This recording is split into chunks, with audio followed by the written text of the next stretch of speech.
Ayan si Kristo nang ipinako sa krus. And then si Longinos. Si Longinos, siya yung sumaksak kay Kristo. Ayan siya. Siya yung sumaksak kay Kristo. Kaya si Longinos may ginagampanan yan sa lihim na karunungan. Matindi ang sibat niyan.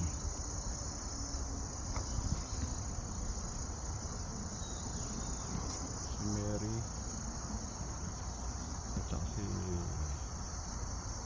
Magdalena, ano yung pangalan ito? Magdalena at saka si sino ba ito? Yung kapatid